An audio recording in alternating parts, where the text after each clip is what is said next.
Hello everyone, welcome back to our channel.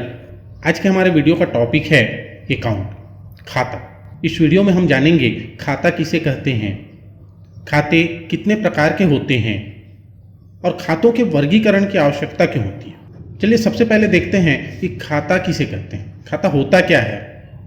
कोई भी व्यापारी जब व्यापार करता है तो वो बहुत सारे लोगों से लेन देन करता है, बहुत सारी चीज़ें खरीदता है, बहुत सारी चीज़ें बेचता है, कुछ संपत्तियां क्रय करता है और इन सारी चीज़ों का वो एंट्री जो है एक ही पुस्तक में अगर करता है तो वो पुस्तक बहुत ही बड़ी और बेकार हो जाएगी। तो देखिए, खाता किसे कहते हैं, एक निश्चित अवधि में किसी व्यक्ति, वस्तु या संपत्ति से संबंधित सभी व्यावसायिक लेन देनों के सामूहिक लेखे को खाता कहते हैं। हमको मालूम है कि व्यापारी राम के साथ भी लेन देन करता है, मोहन के साथ भी, संजय के साथ भी, अजय के साथ भी, विजय के साथ भी, रमेश के साथ भी, सुरेश के साथ, बहुत सारे लोगों के साथ वो अपना लेन देन करता है। किसी को माल बेचता है और किसी से माल खरीदता है।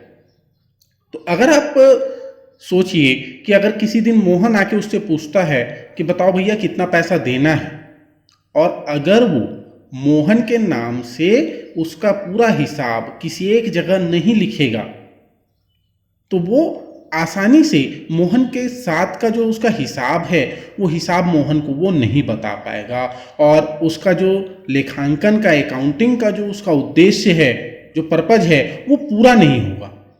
तो इसलिए मोहन के साथ जितने भी लेन देन उसने किए हैं उन सभी लेन देनों को वो एक रजिस्टर में, एक किताब में, एक जो लेखा बही है उस लेखा बही में वो किसी एक पेज, स्पेशल पेज पर, है ना, जो पूरा टोटल बुक होता है, जो रजिस्टर होती है, वो क्या कहलाती है, वो खाता बही कहलाती है, लेजर कहलाती है। उस लेजर के किसी पर्टिकुलर पेज विशेष पर, पेज नंबर 17 पर, पेज नंबर 20 से लेकर 25 तक वो मोहन का हिसाब किताब रखेगा।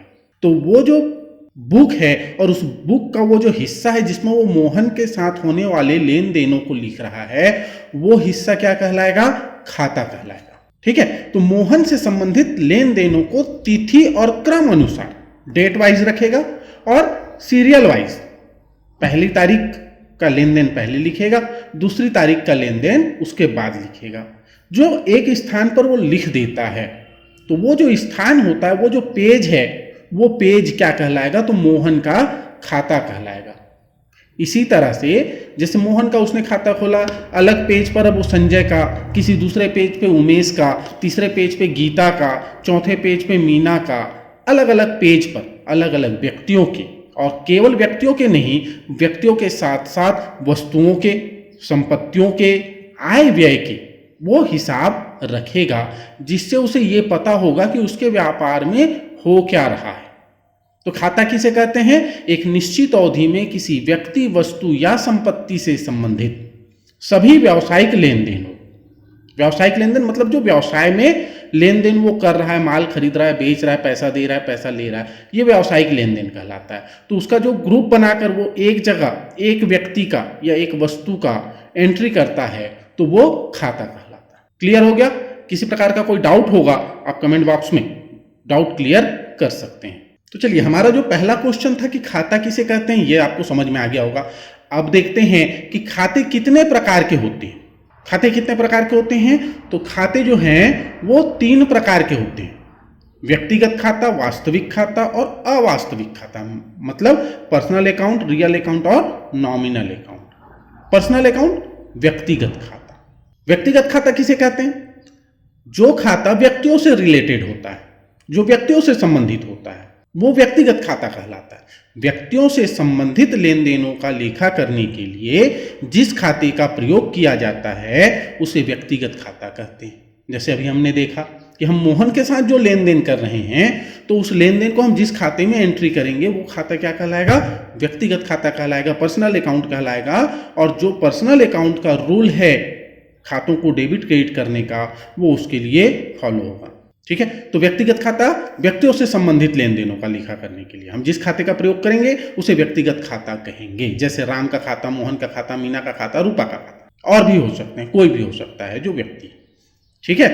अब आगे देखते हैं कि व्यक्तिगत खाता कितने प्रकार के होते हैं। व्यक्तिगत खातों का भी प्रकार है। तो व्यक्तिगत खाता कितने प्रकार के होते हैं? व्यक्तिगत खाते 3 प्रकार के होते हैं। व्यक्तिगत खाते कितने प्रकार के होते हैं? 3 प्रकार के होते हैं। कौन कौन से? Natural personal account, artificial personal account और रिप्रेजेंटेटिव पर्सनल अकाउंट। प्राकृतिक व्यक्तिगत खाता, कृत्रिम व्यक्तिगत खाता और प्रतिनिधि व्यक्तिगत खाता। ठीक है। अब देखिए प्राकृतिक व्यक्तिगत खाता किसे कहते हैं? ऐसा खाता जो प्राकृतिक व्यक्तियों का है। प्राकृतिक व्यक्ति मीन्स जो वास्तव में इंसान हैं, जिनका हाथ पैर है, जो फील कर सकते हैं, जो जीवित हैं, जो एक जगह से दूसरी जगह आ जा सकते हैं, जिनके हाथ पैर, नाक कान आंख मुंह है, वो प्राकृतिक व्यक्ति, नेचुरल पर्सन है। और ऐसे व्यक्तियों के साथ राम, मोहन, सोहन, श्याम, ठीक है, ऐसे व्यक्तियों के जो खाते होते हैं वो प्राकृतिक व्यक्तिगत खाते कहलाते हैं। दूसरा क्या है? कृत्रिम व्यक्तिगत खाता, आर्टिफिशियल पर्सनल अकाउंट। कृत्रिम मतलब बनावटी, आर्टिफिशियल है। रियल में देखा जाए तो रियल में वो क्या है? व्यक्ति नहीं है, वो सांस नहीं लेते, वो जीवित नहीं है, वो एक जगह से दूसरी जगह आ जा नहीं सकते, वो फील नहीं कर सकते। लेकिन लेखा का जो कानून है, अकाउंटिंग का जो रूल है, उसके अनुसार उन्हें भी व्यक्ति माना जाता है। और जिस तरह से कानून एक व्यक्ति के साथ बिहेव करता है, व्यवहार करता है, उसी तरह से इनके साथ भी वो व्यवहार करता है।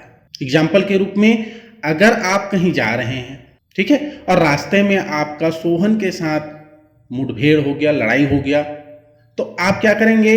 आप सोहन के खिलाफ थाने में रिपोर्ट दर्ज कर सकते हैं, केस कर सकते हैं थाने में जाकर सोहन के खिलाफ, और थाने से पुलिस आके सोहन को अपने साथ ले जा सकती है, उसको गिरफ्तार कर सकती है, कोर्ट में उसके ऊपर केस चल सकता है। ठीक, समझ गए? आप जा रहे हैं रास्ते में, आप रास्ते में जा रहे हैं और किसी बैल ने या आवारे कुत्ते ने, कोई आवारा कुत्ता है, उसने आपको काट लिया, या कोई बैल वहां घूम रहा है और उसने आपको अपने सींग से उठा के पटक दिया। अब आप किसके खिलाफ केस करेंगे? अब आप किसके खिलाफ केस करेंगे? क्योंकि कानून उनको सजा नहीं देगी। या आप अपने स्कूल में, अपने क्लास में चल रहे हैं और अचानक किसी टेबल से, बेंच से आपके पैर को चोट लग गई, तो आप उस टेबल या बेंच के खिलाफ रिपोर्ट नहीं करा सकते, क्योंकि कानून उनको व्यक्ति नहीं मानता है। ठीक है। तो कानून किसको व्यक्ति मानता है?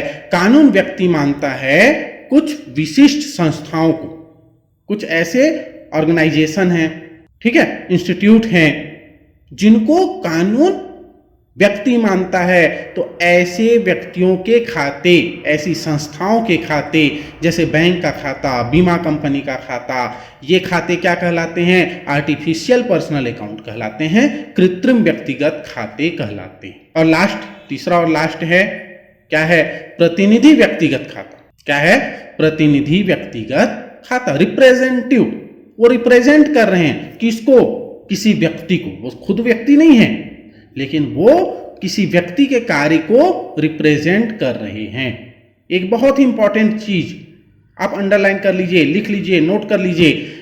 जो व्यापार का मालिक होता है, जो ऑनर होता है, कभी भी उसके नाम से, उसके लेजर में, उसके खाता बही में अकाउंट नहीं खोले जाते। जो ऑनर होता है ना, जो मालिक है उस व्यापार का, उसके नाम से उसी के व्यापार में कभी भी खाते नहीं खोले जाते। इसको अपने दिमाग में बैठा लीजिए। अगर राम कुमार किसी व्यापार का मालिक है और वो पैसा लगा रहा है, वो अपने व्यापार को शुरू कर रहा है, तो वो जो पैसा लगाएगा वो क्या है? उसका कैपिटल है, उसकी पूंजी है। ठीक है। तो वो जो पूंजी लगा रहा है वो उसी तरह से लगा रहा है जैसा कोई थर्ड पर्सन से अपन लोन लेते, ऋण लेते। वो भी हमारे लिए लाइबिलिटीज है, दायित्व है व्यापार का। व्यापार और व्यापारी दोनों का जो अस्तित्व है वो अलग अलग माना गया है। व्यापारी अलग है और व्यापार अलग है। हम उसके साथ जो लेन देन करते हैं वो वैसे ही करते हैं जैसे किसी थर्ड पर्सन के साथ कर रहे हो। पर ध्यान ये रखना है कि उसके नाम से खाते नहीं खोलेंगे। हम सुरेश के साथ लेन देन करते हैं, उसका खाता खोलते हैं, लेकिन मालिक के साथ जो लेन देन होगा हम उसका कोई खाता नहीं खोलेंगे, लेकिन रिकॉर्ड तो रखना पड़ेगा। रिकॉर्ड रखना पड़ेगा, तभी हमको प्रॉफिट लॉस पता चलेगा। तो रिकॉर्ड कैसे रखें भाई, जब उसके नाम से खाता ही नहीं खोलना है तो हम रिकॉर्ड कैसे रखें? तो उसके लिए हमको क्या करना होगा, उसका रिप्रेजेंटेटिव खाता हमको तैयार करना होगा, जो दो प्रकार के होते हैं। एक होता है पूंजी खाता, कैपिटल अकाउंट, और दूसरा होता है आहरण खाता, ड्राइंग अकाउंट। मतलब जब वो पैसा लगाता है व्यापार में, जब पैसा देता है व्यापार को, तो उसकी एंट्री होती है कैपिटल अकाउंट में, पूंजी खाते में। और जब वो पैसा निकालता है व्यापार से अपने यूज के लिए, घर के यूज के लिए, पर्सनल यूज के लिए, तो उसकी एंट्री होती है आहरण खाते में, ड्राइंग अकाउंट में। तो ये दो खाते व्यक्तिगत खाते में आएगा, व्यक्ति नहीं है, पूंजी और आहरण व्यक्ति नहीं है, लेकिन ये अपने मालिक को रिप्रेजेंट कर रहे हैं, मालिक की ओर से इनका यूज हो रहा है, इसलिए ये प्रतिनिधि व्यक्तिगत खाते कहलाते हैं। इसी में आगे हम देखते हैं आगे क्या आ जाएगा। ठीक है, ऐसे खाते जो दूसरे का प्रतिनिधि कर रहे हैं। अब देखते हैं कि इन तीनों प्रकार के जो खाते हैं वो कौन कौन से होते हैं। देखिए, प्राकृतिक व्यक्तिगत खाते में कोई विशेष सोच विचार करने की जरूरत नहीं है। यहां कौन आएगा, राम, मोहन, अजय, विजय, संजय, ये प्राकृतिक व्यक्तिगत खाते हैं, नेचुरल व्यक्ति हैं, आदमी है, इंसान है, मनुष्य हैं, वो इसमें आएंगे। आर्टिफिशियल कृत्रिम व्यक्तिगत खाते में कंपनी का खाता, कोई भी कंपनी XYZ, कोई भी कंपनी है तो उसका खाता कृत्रिम व्यक्तिगत खाता कहलाएगा, व्यक्ति माना जाएगा, कानून उसको व्यक्ति मानता है। आप टेबल कुर्सी के अगेंस्ट कंप्लेन नहीं कर सकते, केस नहीं कर सकते, लेकिन अगर किसी कंपनी ने आपको धोखा दे दिया, आपका पैसा गबन कर दिया, हजम कर गया, तो आप उस कंपनी के खिलाफ रिपोर्ट कर सकते हैं, कोर्ट में उसके खिलाफ केस चल सकता है, वो बीमा कंपनी हो या कोई भी दूसरी कंपनी हो। तो कानून उसको व्यक्ति मान रहा है।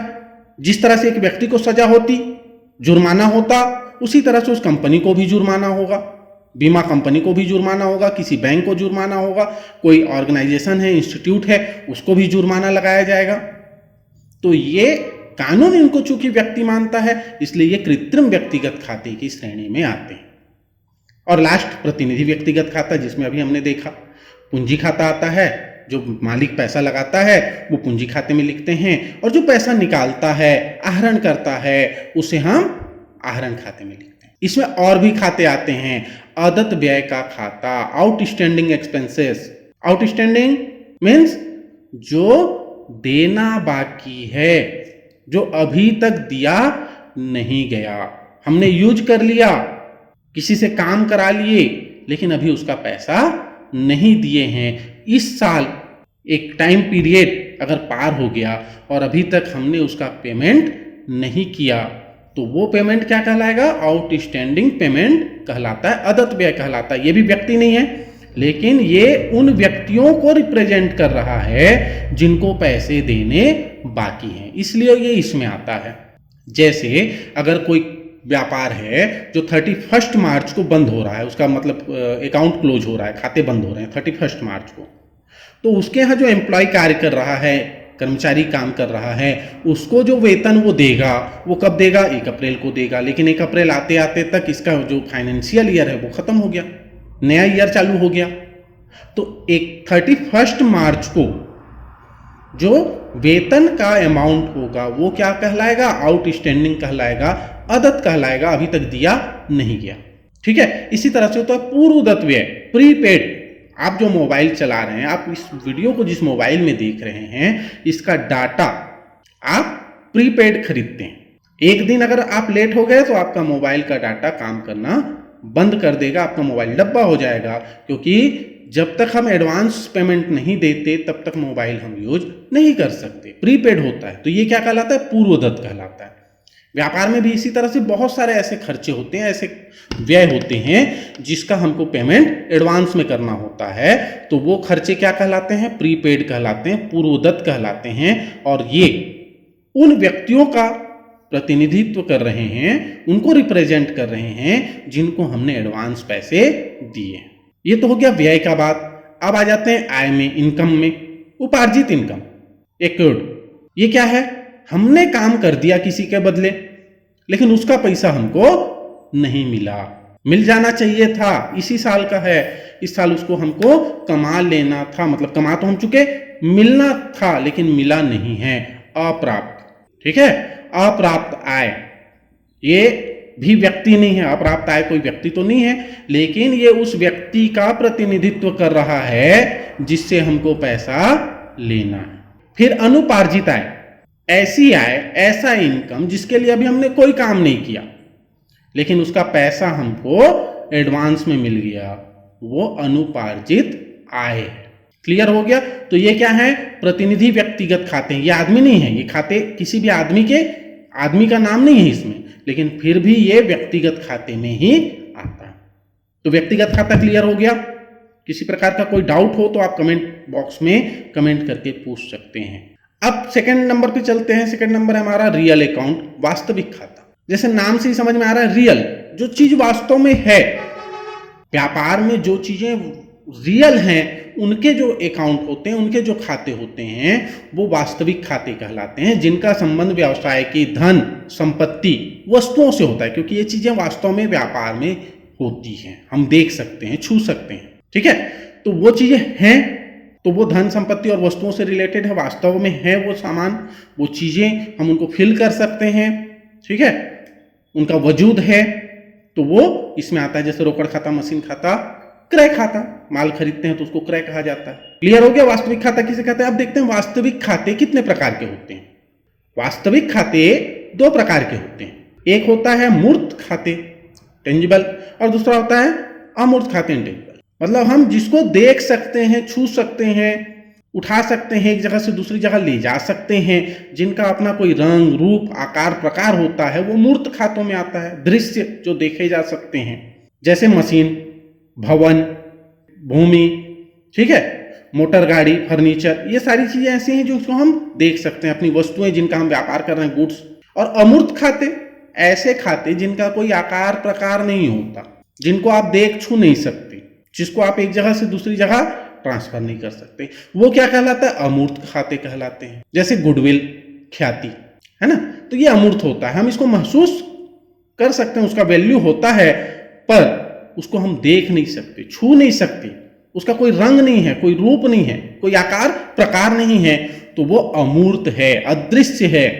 ठीक है? तो देखिए मूर्त खातों में कौन कौन से आते हैं? मूर्त खातों में आता है जैसे मशीन, फर्नीचर, रोकड़, भवन, और भी बहुत सारे हैं, सारे नाम यहाँ पे नहीं लिखे गए हैं। भूमि भी है, बहुत सारे खाते हैं, वस्तुओं के खाते, क्रय विक्रय, सारे खाते जो देखे छुए जा सकते हैं, जिनका वास्तव में अपना रंग रूप होता है, वो मूर्त खाते। अमूर्त खाते, जिनको हम देख छू नहीं सकते लेकिन उनका वजूद है, उनके वजूद को हम नकार नहीं सकते, उनका अस्तित्व है। जैसे ख्याति खाता, गुडविल, किसी व्यापार की ख्याति, उसका गुडविल, उसका नाम जो उसको व्यापार को आगे बढ़ा रहा है, लाभ कमाने में उसको सहायता कर रहा है, वो उसकी ख्याति है। व्यापार चिन्ह, ट्रेडमार्क। एकस्व खाते, पेटेंट, कोई भी काम करने का अगर किसी को पेटेंट मिला हुआ है, वही उस काम को कर सकता है, कॉपीराइट, तो वो ऐसे खाते हैं जिनको हम देख छू तो नहीं सकते लेकिन वास्तव में वो हैं, उनके वजूद को हम नकार नहीं सकते, तो वो अमूर्त खाते कहलाते हैं। अब तीसरा और लास्ट क्या है? अवास्तविक खाते, नॉमिनल, जिसको नाम मात्र का कहा जाता है, nominal account. Nominal account means जिसका होना नहीं होना ये कोई मायने नहीं रखता, मतलब वो केवल नाम मात्र का है, वास्तव में वो कोई चीजें नहीं है, कोई वस्तु नहीं है, कोई संपत्ति नहीं है, वो क्या है? वो केवल नाम मात्र के लिए यूज होता है। ऐसे खाते जिनका उपयोग केवल व्यवसाय में होने वाली आय व्यय, लाभ हानि आदि का लेखा करने के लिए किया जाता है, उसको अवास्तविक खाता कहते हैं। ठीक है? ऐसे खाते जो आय व्यय और लाभ हानि से जुड़े हुए हैं, वो अवास्तविक खाते कहलाते हैं। अवास्तविक हैं मतलब वास्तव में नहीं है। जैसे किराया, भाई आप किसी को किराया दिए, रेंट पेड किए, तो क्या दिए? कोई वस्तु दिए क्या किराए के रूप में? कोई सामान दिया? नहीं। क्या दिया हमने? पैसा दिया, पर वो पैसा क्या कहलाया? किराया कहलाया। वही पैसा अगर आप किसी मजदूर को दे देते हैं तो वही पैसा, उतना ही नोट क्या कहलाएगा? मजदूरी कहलाएगा, वो मजदूरी खाता कहलाएगा वहां पे। वही पैसा अगर किसी को आप ब्याज के रूप में देते हैं तो वो ब्याज हो जाएगा, किसी को सैलरी देते हैं तो सैलरी हो जाएगा। ठीक है? तो वो क्या हो रहा है? वो कोई चीज नहीं है, केवल नाम मात्र का है। वहां पे भी अमाउंट पैसे का ही लेन देन हो रहा है लेकिन उसके नाम अलग अलग हो जा रहे हैं, इसलिए ये नाम मात्र का खाता, नॉमिनल अकाउंट कहलाता है। तो अब आपको समझ में आ गया होगा कि खाते कितने प्रकार के होते हैं। तो खाते 3 प्रकार के होते हैं, व्यक्तिगत, वास्तविक और अवास्तविक।